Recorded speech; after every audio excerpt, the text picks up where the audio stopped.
Hello बच्चों, स्वागत है आपका अपने चैनल डिफेंस ट्यूटर में। आज के इस वीडियो में आपको बताएंगे इंडियन कोस्ट गार्ड नाविक जीडी के बच्चों के लिए फिजिक्स के प्रैक्टिस सेट को। यह आपका प्रैक्टिस सेट 3 है। इससे पहले हमने आपके लिए 2 और भी प्रैक्टिस सेट को दिया है, तो जिन्होंने भी अभी तक उन सभी प्रैक्टिस सेट्स को नहीं देखा है तो प्लेलिस्ट से जाकर देख सकते हैं। और बच्चे आपको बता दें कि मैथ्स के रिगार्डिंग हमने आपको 2 प्रैक्टिस सेट दिया है, तो उसे भी जाकर आप जरूर देखें।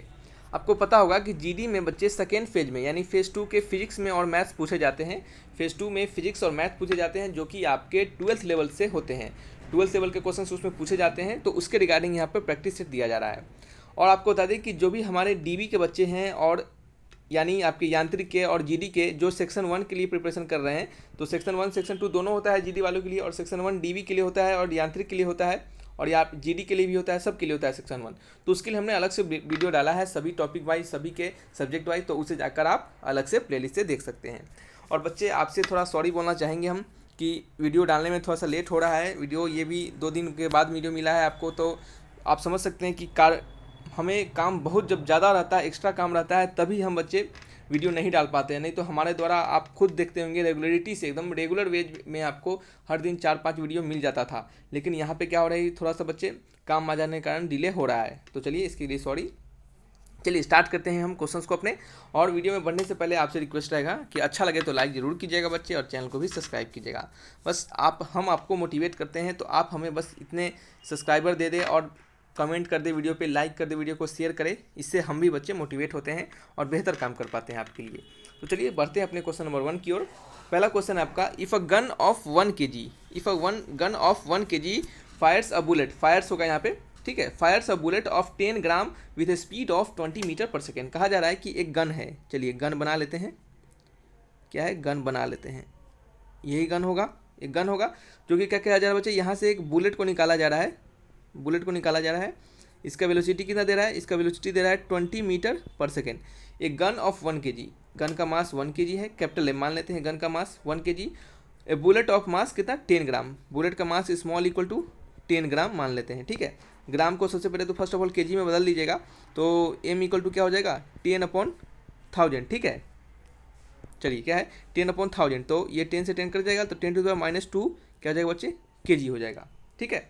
तो ये आपका मास ऑफ किसका, बुलेट निकल गया, मास ऑफ आपका गन निकल गया। फिर क्या कहा जा रहा है कि बुलेट का स्पीड 20 मीटर पर सेकेंड से दिया जा रहा है, तो then what is the speed at which gun requires, तो गन कितने से रिक्वायर करेगा। तो देखिए आपको खुद सोचना है, ये कंसेप्चुअल आपको क्वेश्चन है, यहाँ पे एक कंसेप्ट भी लगता है। वो कंसेप्ट क्या है कि जो भी आपके, तो सॉरी बच्चे डिस्टर्बेंस के लिए, तो क्या होता है बच्चे कि जो भी आपके गन, यानी जिस गन से आप अगर उसको फायर करते हैं, किसी भी गन को फायर करते हैं जब आप, तो उससे जो बुलेट निकलता है, तो बुलेट का कोई भी वेलोसिटी से बुलेट निकला बाहर सामने, तो आपका क्या होता है, गन के अंदर भी एक जर्क महसूस होता है। जर्क मतलब आपका गन भी थोड़ा पीछे की ओर भागता है। जैसे गन को आप चलाएं तो गोली उसमें से निकला, तो आपका जब क्या होगा, गन जो होगा वो पीछे की ओर भागेगा, ठीक है। तो जब वो पीछे की ओर भागता है तो उसे हम रिक्वायल ऑफ गन कहते हैं। क्या कहते हैं बच्चे, रिक्वायल ऑफ गन, यानी रिक्वायल वेलोसिटी ऑफ गन।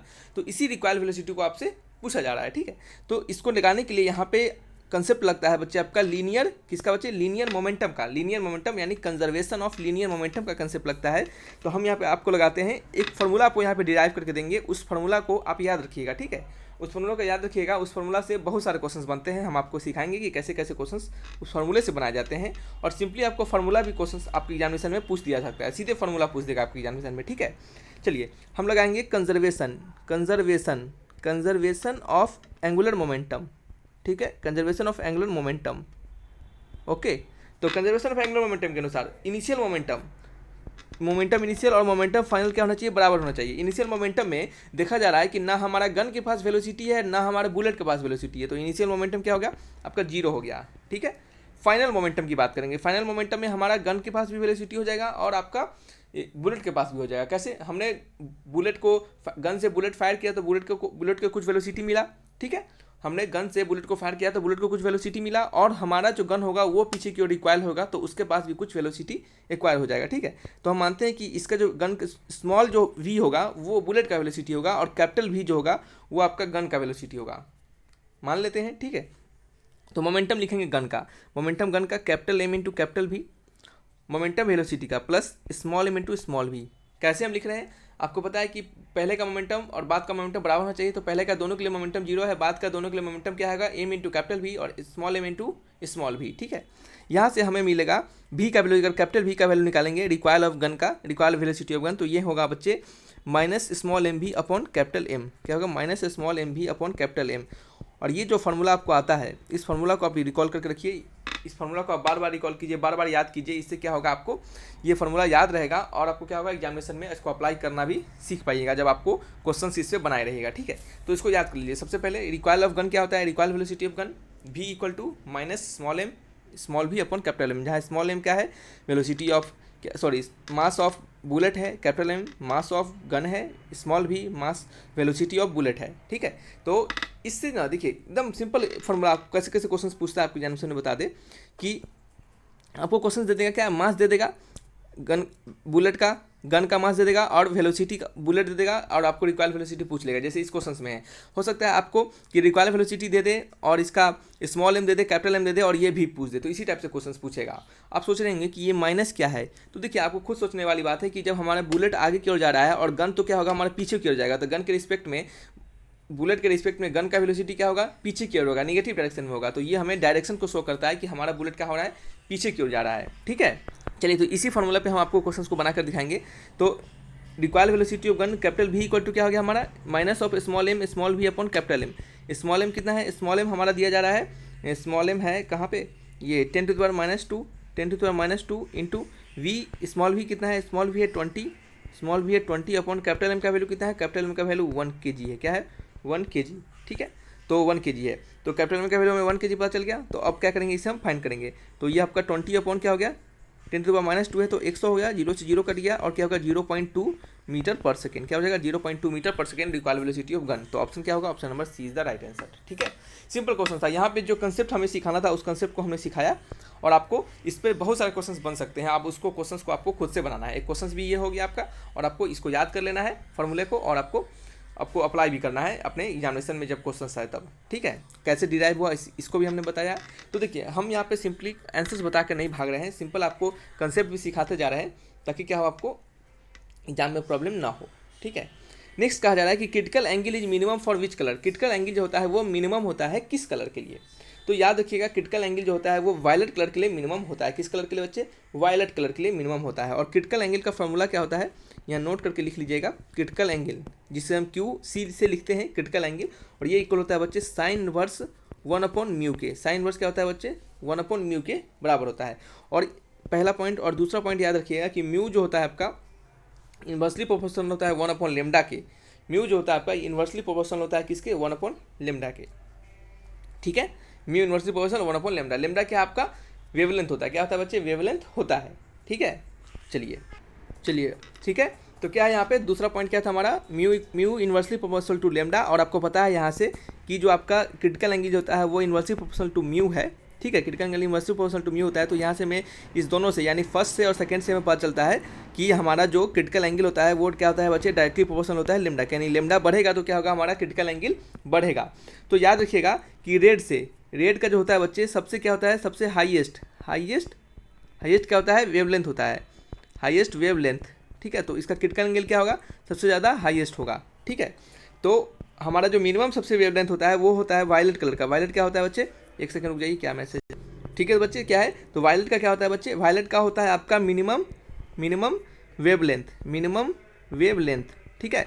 और इसी मिनिमम वेवलेंथ होने के कारण क्या होता है बच्चे, इसका जो क्रिटिकल एंगल होगा वो भी क्या हो जाता है आपका मिनिमम हो जाता है। तो क्वेश्चन में क्या पूछा जा रहा है, क्रिटिकल एंगल किसका सबसे मिनिमम होगा, तो वायलेट कलर का, क्यों, क्योंकि इसके रीजन होंगे वेवलेंथ। तो हो सकता है आपके क्वेश्चन जब आपको यहाँ पे एग्जामिनेशन में जब पूछा जाए तो वहाँ से ये भी पूछ सकता है कि क्यों ऐसा होता है, तो क्या होता है मिनिमम वेवलेंथ के कारण होता है, ठीक है। चलिए नेक्स्ट क्वेश्चन हमारा, resistance of conductor dash with increase in temperature, यानी टेम्परेचर के बढ़ने के साथ रेसिस्टेंस ऑफ कंडक्टर क्या होता है। तो याद रखिएगा इसके साथ दो आपको कंडीशंस मिलते हैं, दो आपको यहाँ पे हम नोट लिखवाएंगे, उन दोनों नोट को याद रखिएगा। पहला है आपका कि रेसिस्टेंस जो होता है वो क्या होता है डायरेक्टली प्रोपोर्शनल होता है टेम्परेचर के, और दूसरा क्या होता है, ये क्या होता है बच्चे आपका कंडक्टर के लिए, कंडक्टर याद रखिए कंडक्टर के लिए होता है, और रेसिस्टेंस जो होता है वो इन्वर्सली प्रोपोर्शनल होता है टेम्परेचर के फॉर क्या होता है बच्चे सेमी कंडक्टर, यानी सेमी कंडक्टर मटेरियल, यानी जो क्या हो आधा कंडक्टर हो और आधा आपका इंसुलेटर हो, ठीक है। तो चलिए यहाँ से मार्कर थोड़ा सा चेंज कर लेते हैं हम, एक सेकेंड बच्चे, चलिए ठीक है, थोड़ी देर रुक जाइए, आवाज़ आ रही है थोड़ा सा, चलिए ठीक है, 2 पॉइंट क्या हमने बताया आपको, R directly proportional to temperature for conductor के लिए, resistance inversely proportional to temperature for semiconductor के लिए। ठीक है, तो क्वेश्चन में कहा जा रहा है कि resistance of conductor dash with increasing temperature, अगर टेम्परेचर को बढ़ाएंगे तो रेसिस्टेंस ऑफ कंडक्टर क्या होगा, तो क्या होगा बच्चे, इंक्रीज करेगा। याद रखिएगा क्या होगा, इंक्रीज करेगा। क्यों? क्योंकि कंडक्टर के बारे में कहा जा रहा है। और इन्वर्सली कहने का मतलब सेमी कंडक्टर के केस में अगर आप टेम्परेचर इंक्रीज करते हैं तो आपका रेसिस्टेंस क्या होता है बच्चे, डिक्रीज हो जाता है। किसके लिए? सेमी कंडक्टर के लिए। ठीक है, टेम्परेचर जब इंक्रीज करेंगे तो रेसिस्टेंस इंक्रीज होगा। ये किसके लिए होता है बच्चे? कंडक्टर के लिए। ठीक है, चलिए ये क्वेश्चन समझ में आ गया। इससे 2 क्वेश्चन हमने आपको सिखाया है, दोनों से बन सकते हैं क्वेश्चन आपके एग्जामिनेशन में। ठीक है, चलिए नेक्स्ट बात करेंगे, what remains constant in circular motion. Critical motion नहीं, सर्कुलर मोशन। क्या आपका कांस्टेंट रहता है, यानी स्थिर रहता है आपके सर्कुलर मोशन में? तो हमने आपको सिखाया है कि सर्कुलर मोशन के दौरान जो आपका स्पीड होता है यह क्या होता है बच्चे, हमेशा कांस्टेंट होता है। क्यों कांस्टेंट होता है? क्योंकि किसी भी सर्कुलर मोशन में आपको दिखता होगा, आप हमारे सर्कुलर मोशंस का वीडियो जाके देखिएगा, सेक्शन 2 का फिजिक्स क्या होता है बच्चे, स्टेज 1 के सेक्शन 2 का आप जाके देखिएगा प्लेलिस्ट से सर्कुलर मोशन, वहाँ पे आपको सब चीज़ अच्छे से और समझ में आएगा। तो क्या होता है आपको थोड़ा सा बता दें कि जो सर्कुलर मोशन में होता है हमारा जो स्पीड होता है वो कांस्टेंट होता है, और वेलोसिटी क्या होता है, वेलोसिटी जो होता है क्या होता है बच्चे, आपका वेरिएबल होता है। अब ऐसा क्यों होता है? क्योंकि जो स्पीड होता है ये एक आपके बच्चे स्केलर क्वांटिटी होता है, और वेलोसिटी जो होता है ये आपका वेक्टर क्वांटिटी होता है। स्केलर क्वांटिटी के पास सिर्फ मैग्नीट्यूड होता है और वेक्टर क्वांटिटी के पास मैग्नीट्यूड एंड डायरेक्शन दोनों होते हैं। ठीक है, याद रखिए, स्केलर क्वांटिटी के पास मैग्नीट्यूड होता है और वेक्टर क्वांटिटी के पास मैग्नीट्यूड एंड डायरेक्शन दोनों होते हैं। तो जब हमारा बॉडी जब सर्कुलर मोशन पे घूमता रहेगा, मान लीजिए कुछ v वेलोसिटी से, तो ये आपका हर एक जगह पे, हर एक पॉइंट पे अपने डायरेक्शन को चेंज करेगा, ठीक है, तो अपने पॉइंट पे, हर एक पॉइंट पे डायरेक्शन को चेंज करता रहेगा। तो आपका वेक्टर का डिफिनेशन होता है कि आपका वेलोसिटी के साथ साथ मैग्नीट्यूड के साथ साथ डायरेक्शन भी कांस्टेंट रहेगा, तभी उसको हम क्या कहेंगे, कांस्टेंट मानेंगे। तो यहाँ पे तो हमारा मैग्नीट्यूड कांस्टेंट है, वेलोसिटी का मैग्नीट्यूड कांस्टेंट है। क्यों कांस्टेंट है? क्योंकि स्पीड एक मैग्नीट्यूड बताता है आपको, वेलोसिटी का मैग्नीट्यूड देता है हमें स्पीड, तो वो तो कांस्टेंट है, लेकिन हमारा डायरेक्शन कंटिन्यूसली चेंज हो रहा है। तो इसका से हम ये नहीं कह सकते कि हमारा वेलोसिटी क्या होगा, कांस्टेंट होगा। तो ये तो ऑप्शन कट गया। स्पीड क्या होगा, कांस्टेंट होगा। सही बात है, स्पीड कांस्टेंट होगा क्योंकि इसमें कोई डायरेक्शन नहीं होता है। इसी तरह एनर्जी जो होता है ये भी बच्चे स्केलर क्वांटिटी होता है। एनर्जी का क्या होता है, यहाँ पे हाफ ऑफ mv स्क्वायर, अगर काइनेटिक एनर्जी की बात करेंगे तो यहाँ पे half of mv square present होगा। और v हमारा क्या होगा, अगर मान लेते हैं थोड़ी देर के लिए मान लेते हैं कि अगर हमारा काइनेटिक एनर्जी, आपको अगर कन्फ्यूजन होगा कि थोड़ी देर के लिए हमारा काइनेटिक एनर्जी अगर स्केलर वेक्टर है, तो ठीक है, मान लेते हैं थोड़ी देर के लिए वेक्टर है, तो अगर इस निगेटिव वाले डायरेक्शन का यानी v का अगर स्क्वायर कर देंगे तो v का स्क्वायर कभी पॉजिटिव आएगा, हमेशा पॉजिटिव आएगा, कभी निगेटिव नहीं आएगा। ठीक है, v स्क्वायर का वैल्यू हमेशा पॉजिटिव आएगा, कभी निगेटिव नहीं आएगा। तो यहाँ से भी आपको समझ में आ रहा होगा, तो ये तो कभी चेंज करेगा ही नहीं। तो इसके लिए क्या होगा, हमारा एनर्जी भी क्या होगा बच्चे, कॉन्स्टेंट रहेगा। ठीक है, और आपको ऐसे बता दें कि एनर्जी जो होता है बच्चे, ये क्या होता है, एक स्केलर क्वांटिटी होता है। ठीक है, एनर्जी क्या होता है, स्केलर क्वांटिटी होता है। ऐसा थोड़ी होता है कि आपने वर्क डन किया नॉर्थ के डायरेक्शन में, आपने वर्क डन किया साउथ के डायरेक्शन में, तो ऐसा कुछ तो होता नहीं है। सिंपली आप किसी भी डायरेक्शन में वर्क डन कर रहे हैं, वर्क डन तो वर्क डन ही माना जाएगा। ठीक है, तो क्या होगा इसका answer, option number D is the right answer. ठीक है, ऑप्शन नंबर डी क्यों हो गया, क्योंकि बता रहे सर, आप सोचिएगा कि अरे सर बताए हैं ए और सी, बोल रहे हैं डी, तो डी में पढ़िएगा। ऐसा ऑप्शन क्या होता है, गलती हो जाता है बच्चों से कि बोथ ए एंड सी, यानी ए भी सही है और सी भी सही है। ठीक है, तो क्या होगा, ऑप्शन नंबर डी हो गया। चलिए नेक्स्ट बात करेंगे हम, find the momentum body travelling at 36 kilometre per hour and weight 450 gram. तो इससे आसान क्वेश्चन कुछ बन नहीं सकता है। तो मोमेंटम का वैल्यू क्या होता है, P = m × v होता है। मास का वैल्यू आपको 450 ग्राम दिया जा रहा है, तो ग्राम को सबसे पहले केजी में कन्वर्ट कर लेंगे, और ग्राम को केजी में कन्वर्ट करने जब आपको नहीं आता है तो हम कुछ नहीं कर सकते। ठीक है, तो ये तो आपको आता होगा, सब बच्चे को आता है, ये बेसिक है। क्या होता है बच्चे, बेसिक होता है, इतना सबको आता है। ग्राम को केजी में कन्वर्ट करना आपने बचपन में सीखा होगा, और हमें लगता है कि हमारे जितने भी बच्चे हैं वो सभी बहुत तेज़ हैं। ठीक है, तो क्या होगा, 450/1000 हो गया। ठीक है, यहाँ पे क्या हो गया, 36 किलोमीटर, अब 36 किलोमीटर हो गया। अब बच्चे 36 किलोमीटर को क्या करेंगे, हम इसको हम क्या करेंगे, 36 किलोमीटर को मीटर पर सेकंड बदलेंगे। क्या होगा, मीटर पर सेकंड में। क्यों मीटर पर सेकंड बदलेंगे, क्योंकि यहाँ पे आवर में है और न्यूटन में हमारा वैल्यू दिया जा रहा है, तो क्या करेंगे, और सेकेंड में वैल्यू दिया जा रहा है, तो हम इसको मीटर पर सेकेंड में बदल देंगे। तो 36 को क्या करेंगे, आपको 5/18 से जब मल्टीप्लाई करेंगे तो क्या होगा, मीटर पर सेकेंड में चेंज हो जाएगा। तो 18 दूना 36 और 5 दूना 10, तो ये कट गया, इससे 10 से एक पॉइंट कट गया, और ये कितना हो गया बच्चे आपका 4.5 न्यूटन। क्या हो गया, न्यूटन नहीं, पहले आपको क्या लिखते हैं थोड़ा समझदारी से, 4.5 मास को हम केजी लिख सकते हैं और वेलोसिटी को मीटर पर सेकेंड लिख सकते हैं। तो 4.5 KG metre per second, 4.5 KG metre per second, option match कीजिए। चलिए ऑप्शन नंबर ए क्या हो रहा है, हमारा सही हो रहा है। देखते हैं कि और भी कुछ ऑप्शन सही हो रहा है क्या। देखिए यहाँ पे बोथ ए एंड सी दिया जा रहा है, तो जब भी इस टाइप का दिया जाए तो आप चेक जरूर कीजिएगा। और आपको देखिए जब हमारा मोमेंटम का value 4.5 kg metre per second दिया जा रहा है तो इसको हम 4.5 न्यूटन सेकेंड भी लिख सकते हैं। कैसे? न्यूटन को हम क्या लिखते हैं? न्यूटन को हम लिखते हैं kg metre per second square, और ऊपर क्या है गुने सेकेंड है, तो एक स्क्वायर से एक सेकेंड कट जाएगा और ये क्या हो जाएगा आपका kg मीटर पर सेकेंड, पहले जैसा आ जाएगा। तो हम इसको क्या लिख सकते हैं? न्यूटन सेकेंड भी लिख सकते हैं। तो हमारा ऑप्शन बी भी सही है। तो जब ए भी सही है बी भी सही है तो ऑप्शन क्या होगा? सी, यानी बोथ ए एंड सी। देखिए बोथ ए एन सी गलत है, बोथ ए एन बी होना चाहिए था। क्या होगा? बोथ ए एन बी होना चाहिए था। ठीक है, बोथ ए एन सी नहीं होगा, बोथ ए एन बी होगा। ठीक है, तो ऑप्शन क्या होगा? ऑप्शन नंबर सी सही होगा। ठीक है, ऐसे क्वेश्चन में क्या होता है कंफ्यूज हो जाते हैं बच्चे, तो दोनों यूनिट को भी चेक कर लीजिएगा। कहा जा रहा है नेक्स्ट क्वेश्चन में आपका, ये बढ़िया क्वेश्चन है, इसको थोड़ा सा अच्छे से पढ़िए, एक बार सोचिए ऐसा क्या होगा कि हमारा जेट प्लेन किस प्रिंसिपल पे वर्क करेगा। तो कहा जा रहा है क्वेश्चन में कि jet plane work on the principle of, jet plane जो होता है हमारा जेट विमान वो किस सिद्धांत पे काम करता है। तो याद रखिएगा जो जेट विमान होता है वो आपके कंजर्वेशन ऑफ लीनियर मोमेंटम पे काम करता है। ऐसा क्यों? अब देखिए जैसे आपका मान लेते हैं ये क्या होगा? जेट होगा। ठीक है, जेट होगा, मान लेते हैं ये जेट विमान होगा, ये एकदम हाई वेलोसिटी से ऊपर उड़ रहा है। अब ये देखिए इसके अंदर क्या होता है ना कि फ्यूल होता है। क्या होता है? फ्यूल होता है, एफ से फ्यूल, इसके अंदर फ्यूल भरा होता है, जेट के अंदर फ्यूल भरा होता है। तो ये जो फ्यूल होता है बच्चे समय समय के साथ जलता रहता है। ये फ्यूल क्या होता है? बर्न करता है, और इसी फ्यूल के बर्न होने के कारण लार्ज अमाउंट ऑफ क्या होता है बच्चे? गैसेज जो होता है नीचे की ओर प्रोड्यूस होता है। इसी फ्यूल के बर्न होने के कारण जो फ्यूल आपका क्या होता है? बर्न होता है। क्या होता है बच्चे? बर्न होता है। तो क्या होता है? लार्ज अमाउंट ऑफ गैसेस क्या होता है बच्चे? आपका रिलीज होता है। Large amount of gases release होता है पीछे की ओर, बैकवर्ड की ओर। ठीक है, लार्ज अमाउंट ऑफ गैस हमारा जब बैकवर्ड की ओर रिलीज होता है तो इसी हमारे जो लार्ज अमाउंट ऑफ गैस जब बैकवर्ड की ओर रिलीज हो रहा है तो ये क्या होगा बच्चे? एकदम हाई वेलोसिटी में रिलीज होगा। ये जो large amount of gas backward की तरफ रिलीज होगा ये कैसा होगा बच्चे? हाई वेलोसिटी में रिलीज होगा। और यही जो हाई वेलोसिटी होता है बच्चे आपको इम्पार्ट करता है, क्या देता है हमें?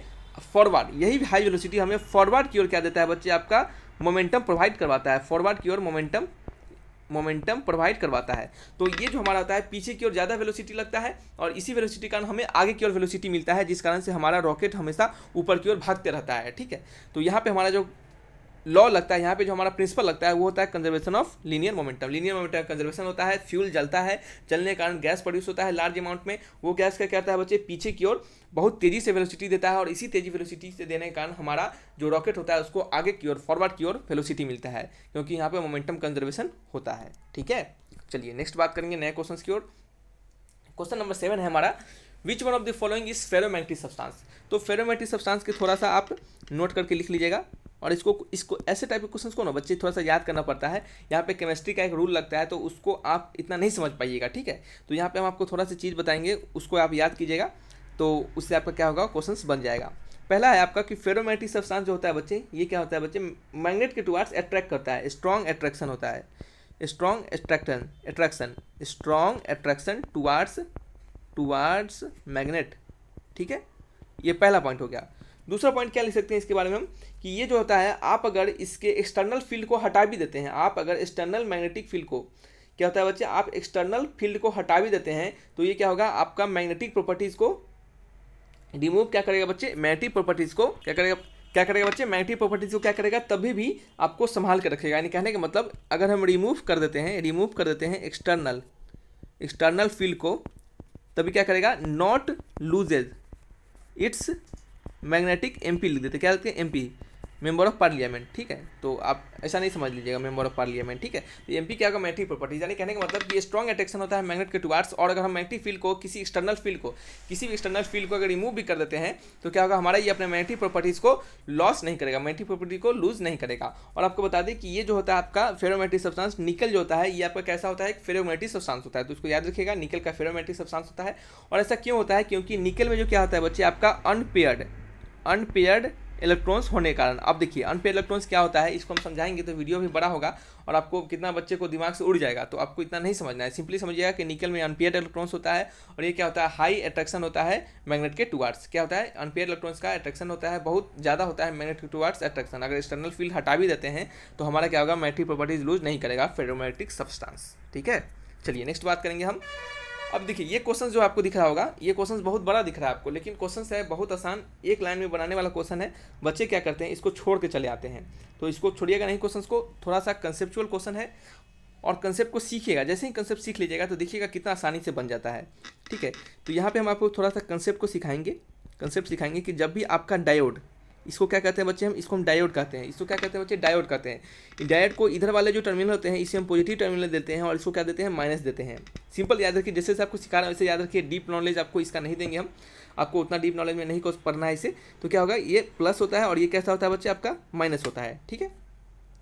तो जब भी हमारे बैटरी को इस प्लस वाले को, बैटरी के प्लस टर्मिनल को, ये बड़ा वाला डंटा प्लस होता है हमें, तो बड़े वाले डंटा को इस प्लस से जब कनेक्ट करेंगे तो क्या होगा, हमारा पॉजिटिव टर्मिनल से कनेक्ट हो रहेगा। और इस छोटे वाले डंटा को क्या करेंगे बच्चे, छोटे वाले डंटा को इसको क्या करेंगे, नेगेटिव टर्मिनल से कनेक्ट कर देंगे। तो इस कंडीशन में जो हमारा डायोड जो होगा, ये डायोड जो होगा वो कैसा होगा, फॉरवर्ड बायस्ड, ठीक है। तो फॉरवर्ड बायस्ड यानी फॉरवर्ड की ओर क्या होगा, फॉरवर्ड बायस्ड होगा, ठीक है। तो इस कंडीशन में क्या होगा, हमारा करंट क्या होगा बच्चे, आपका फ्लो होगा। याद रखिएगा, कंसेप्ट नंबर 1 है ये। आपको हमने डायोड के बारे में कंसेप्ट सिखा रहे हैं। आपको जब इलेक्ट्रिसिटी पढ़े होंगे तो वहाँ पे आपको सिखाया गया होगा 12th के क्लास में, ठीक है।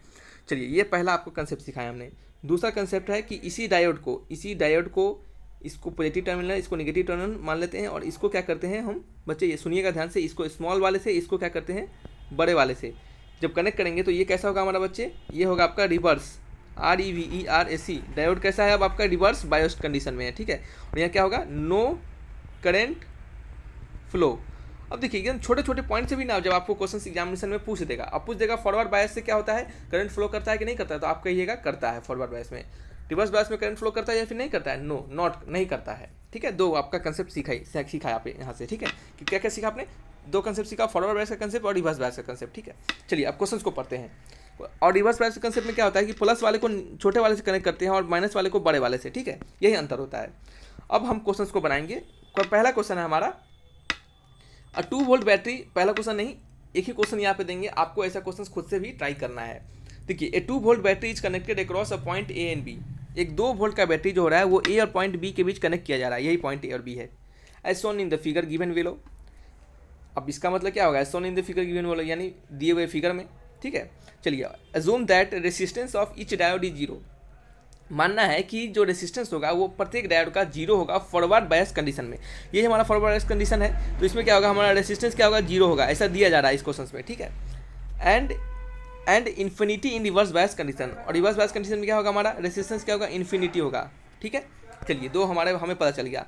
क्या कहा जा रहा है, the current supply by the battery when positive terminals of the battery is connected to A. जब ए को क्या करेंगे हम प्लस से कनेक्ट करेंगे और बी को क्या करेंगे, नेगेटिव से कनेक्ट करेंगे। जब बोल दिया यहाँ पे कि हमें ए को क्या करना है, पॉजिटिव टर्मिनल से कनेक्ट करना है, तो बचा हुआ तो नेगेटिव टर्मिनल नहीं होगा ना, तो दूसरा कुछ थोड़ी हाथी घोड़ा बच जाएगा। तो ये क्या होगा, प्लस और ये माइनस हो जाएगा, ठीक है। और आपको दिख रहा होगा, फोटो को हम फिर से यहाँ पे बनाने की कोशिश करेंगे। ये हमारा क्या है, डायोड है इस टाइप का, और क्या है क्वेश्चंस में इस टाइप का, यहाँ पे आगे क्या लगा रहा है, रेसिस्टेंस लगाया जा रहा है।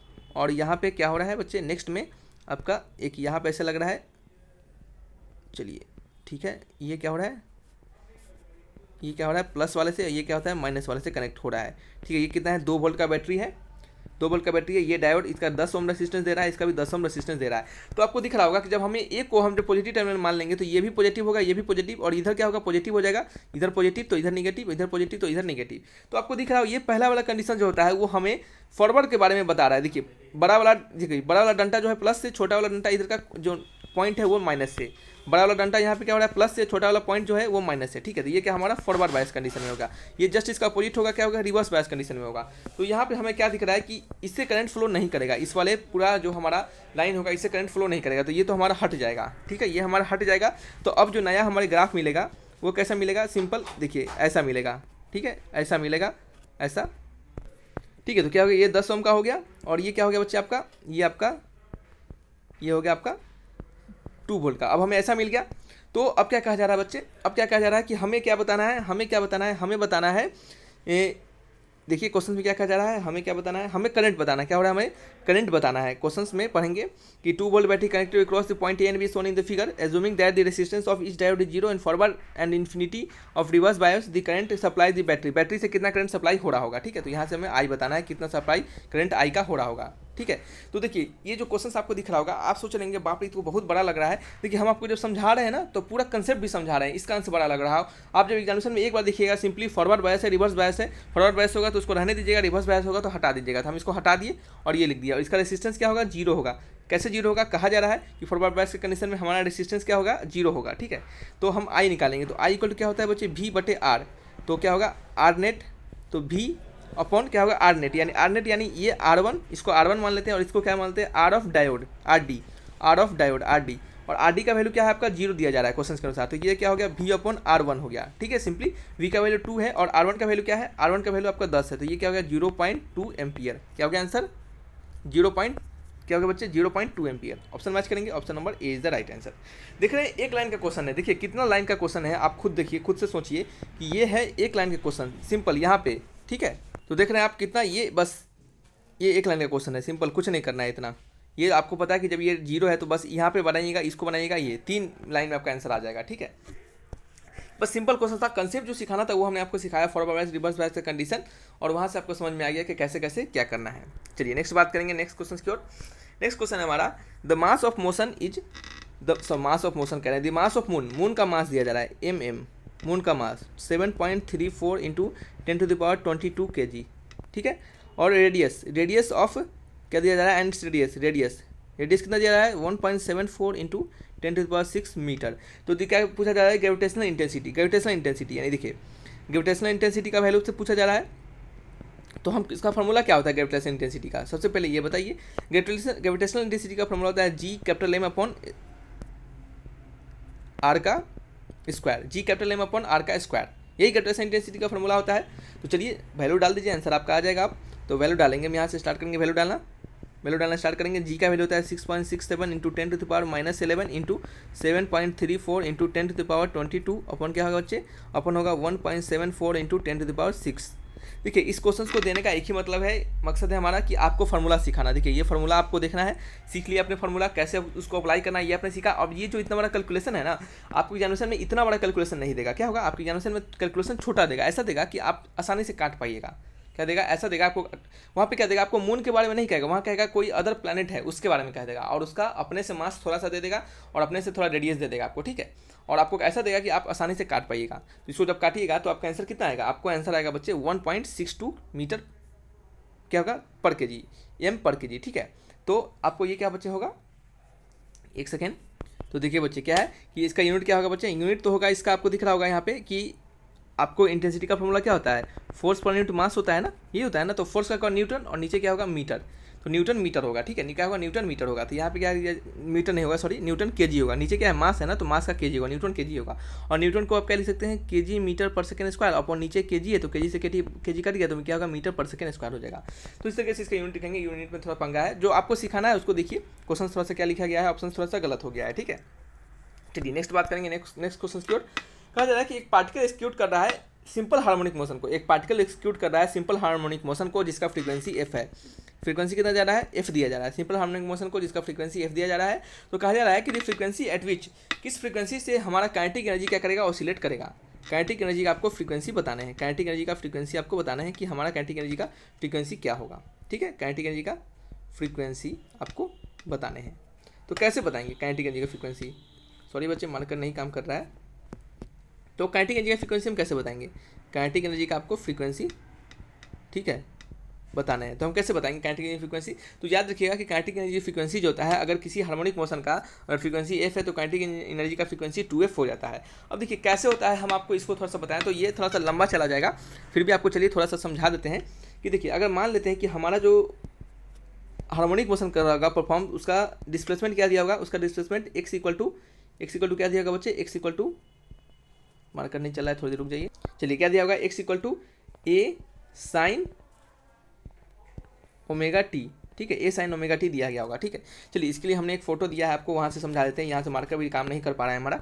चलिए यहाँ से आपको समझा देते हैं कि हमारा कोई एक्स जो फंक्शन होगा, जो हमारा जो मोशन कर रहा होगा, जो बॉडी हमारा जो ऑसिलेट कर रहा होगा, देखिए फ्रीक्वेंसी जिस हार्मोनिक मोशन जो होगा उसका डिस्प्लेसमेंट हम मान लेते हैं ए साइन क्या होगा? ए साइन ओमेगा टी। ए साइन ओमेगा टी, ठीक है, ए साइन ओमेगा टी, ये हमारा दिया होगा। तो इसको अगर हम इसका वेलोसिटी निकालेंगे तो v क्या होगा, D x upon D T होता है। तो वेलोसिटी निकालेंगे एक्स के रिस्पेक्ट में, डिफरेंशिएट करेंगे टाइम के रिस्पेक्ट में, तो ए ओमेगा कॉस ओमेगा टी हो जाता है। काइनेटिक एनर्जी का फॉर्मूला क्या होता है, half of m b square. तो जब half of m b square को तोड़ेंगे तो ये हमारा वैल्यू आ जाएगा, ठीक है। अब हमको क्या करना है, इस स्क्वायर यानी कॉस स्क्वायर है तो स्क्वायर को क्या करना है, सिंगल वाले टर्म में लाना है, स्क्वायर को हटा के कॉस वाले टर्म में लाएंगे, यानी जहाँ पे क्या हो स्क्वायरिंग नहीं हो, यहाँ यूनिट क्या हो, पावर 1 हो, ठीक है। तो क्या करेंगे, फॉर्मूला लगाएंगे कॉस स्क्वायर ओमेगा टी के जगह पे 1 plus cos omega T upon 2। तो यहाँ से हम जो cos plus 1 omega T upon 2 लगाएंगे तो हमें क्या मिलेगा, के का वैल्यू मिलेगा 1/4 m omega square a square into 1 plus cos 2 omega t. क्या होगा, कॉस 2 ओमेगा टी, ये स्क्वायर नहीं है, गलत है ये ऑप्शन, ये जो लाइन है ये गलत लिखा हुआ है, 1 प्लस कॉस 2 ओमेगा टी। तो यहाँ से आपको दिख रहा होगा कि जो हमारा पहला जो फ्रीक्वेंसी है, पहला जो हमारा जो ऑसिलेशन स्टार्ट हो रहा है डिस्प्लेसमेंट, वहाँ पे उसका ओमेगा है, और बाद में कितना होगा बच्चे, बाद में कितना दिया जा रहा है, 2 ओमेगा, क्या हो जाएगा 2 ओमेगा। तो पहले का जब ओमेगा है तो फ्रीक्वेंसी क्या होगा, पहले का जब ओमेगा है बच्चे तो फ्रीक्वेंसी क्या होगा, फ्रीक्वेंसी होगा, एक सेकेंड, फ्रीक्वेंसी ओमेगा है तो एफ होगा फ्रीक्वेंसी, थोड़ा रुक जाइए मार्कर साफ काम ही नहीं, ठीक है। क्या होगा, जब ओमेगा होगा तो फ्रीक्वेंसी एफ होगा, और इसका जब यहाँ पे 2 ओमेगा है बच्चे, क्या है 2 ओमेगा, तो फ्रीक्वेंसी क्या होगा, जब ओमेगा कितना है, ओमेगा एफ है तो फ्रीक्वेंसी एफ है, अब 2 ओमेगा तो फ्रीक्वेंसी कितना हो जाता है, 2f हो जाएगा। क्या हो जाएगा बच्चे, 2f हो जाएगा। अब कैसे हो जाएगा, देखिए आपको पता है कि ओमेगा इक्वल टू क्या होता है, ओमेगा इक्वल टू होता है बच्चे 2 पाई, क्या होता है बच्चे 2 pi upon 2 pi into F, क्या होता है 2 पाई इंटू एफ होता है ओमेगा का वैल्यू, ठीक है। ओमेगा का वैल्यू क्या है 2 पाई इंटू एफ। तो ओमेगा क्या है, डायरेक्टली प्रोपोर्शनल है एफ के, तो ओमेगा डायरेक्टली प्रोपोर्शनल एफ है, तो ओमेगा है तो एफ है, तो जब हमारा ओमेगा 2 ओमेगा हो जाए तो क्या हो जाएगा बच्चे 2f हो जाएगा, क्या हो जाएगा 2f हो जाएगा, ठीक है। चलिए तो इस तरीके से आप समझ सकते हैं हमारा क्या हो जाएगा, सिंपली यहाँ से देख के समझिएगा कि फ्रीक्वेंसी क्या हो जाएगा बच्चे, डबल हो जाएगा। तो ऐसे भी आप याद करके रख सकते हैं, क्या हो जाएगा, फ्रीक्वेंसी हमारा 2 टाइम्स हो जाएगा। सिंपल आप याद रखिए कि हमारा जब फ्रीक्वेंसी एफ होगा सिंपल हार्मोनिक मोशन का, तो उसका काइनेटिक एनर्जी का फ्रीक्वेंसी कितना होगा बच्चे, 2f हो जाएगा, क्या हो जाएगा 2f हो जाएगा, ठीक है। तो आपको इतना नहीं समझना था, लेकिन हम आपको कंसेप्ट के लिए बता दिए कि हो सकता है कहीं कुछ भी इसके अंदर से क्वेश्चन पूछ देगा तो आप बना पाइएगा। देखिए अब यहाँ से क्या क्वेश्चन पूछ सकता है, यहाँ से आपको x का वैल्यू दे देगा इसी तरह आपको, और क्या करेगा बच्चे, v का वैल्यू पूछ लेगा, ठीक है। तो v का वैल्यू भी आप निकाल पाइएगा, a omega cos omega t, kinetic energy का वैल्यू भी निकाल पाइएगा, ठीक है। चलिए बच्चे ये कुछ आपके 10 क्वेश्चन से, अपना स्कोर कमेंट बॉक्स में लिखकर हमें जरूर बताइएगा। तो वीडियो को रखते हैं यहीं पे, thanks for watching my video, तब तक के लिए बाय बाय।